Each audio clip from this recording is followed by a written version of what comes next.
পাপাই আমার বনুকে ঘুম পাড়াতে পাড়াতে নিজেই ঘুমিয়ে পড়েছে। দেখো আমার পাপাই একাই ঘুমিয়ে পড়েছে।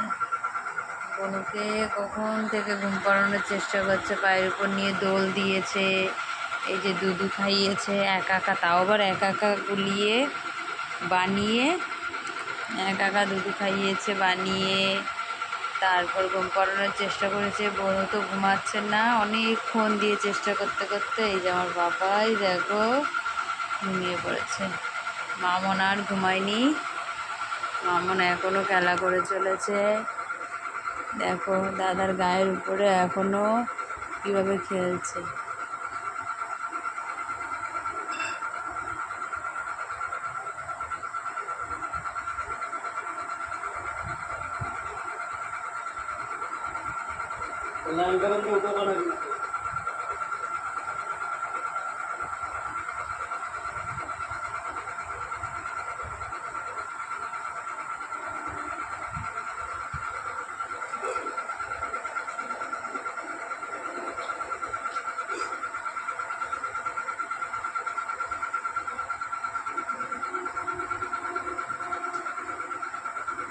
এই স্মৃতিটুকু থাকবে, মামন বড় হয়ে দেখবে, পাপাই বড় হয়ে দেখবে।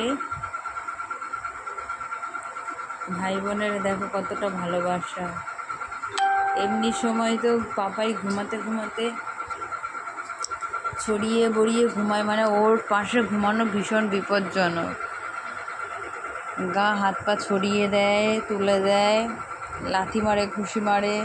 আর এখন দেখো বনুকে পায়ের উপরে রেখেই কখন দিয়ে ঘুমিয়ে যাচ্ছে। তারপর ভাবলাম একটু ভিডিও করে রাখি। অনেক টাইম কিন্তু এইভাবে ঘুমিয়ে রয়েছে।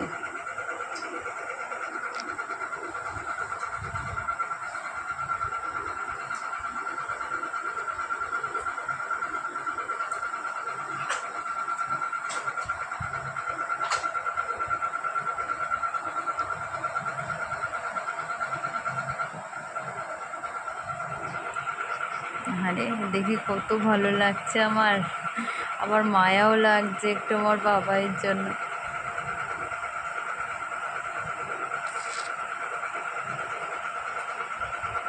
ছেলেটা বনুকে নিয়ে অনেক ভাবে, পয়সা জমায়, খাওয়ায়, ঘুম পাড়ায়, ঢেকুর তোলায়, পটি পরিষ্কার করে, আবার টয়লেটের কাপড় পরিষ্কার করে, চেঞ্জ করে, দোলনা দেয়, কোলে নিয়ে কত গল্প করে, সামলায়, প্রচুর চেষ্টা করে। ও ছোট, ও পারে না ঠিক মতো, তবুও সবটা ও করতে চায় আর করেও।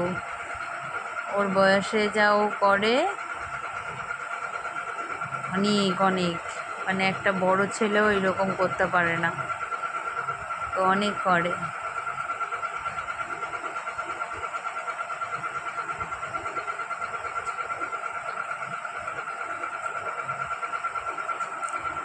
খুব ভালো লাগছে, ইচ্ছা করছে না দুজনের কাউকেই ডিস্টার্ব করতে, তবুও পাপায়ের কষ্ট হয়ে যায় কিনা সেই জন্য এখন মামুনকে নামিয়ে দেব। আর ও খুব আনন্দে খেলছে দাদার কোলে, অনেক টাইম ধরে খেলছে, তো এখন একটু নামিয়ে দিই।